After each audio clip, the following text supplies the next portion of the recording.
पोहे ही नाश्त्यातली साधी सरळ सोपी रेसिपी, पण तिलाही करताना किती विचार केला गेला असावा नाही.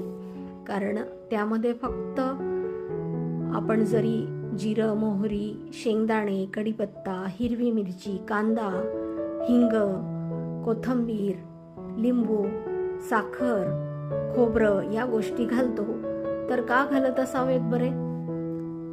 तर पोह्यांमध्ये असतं लोहतत्व, आणि लोहतत्वाचं शोषण होण्यासाठी लिंबू त्यावर पिळला जातो. कारण लिंबामध्ये असतं सी, विटॅमिन सी.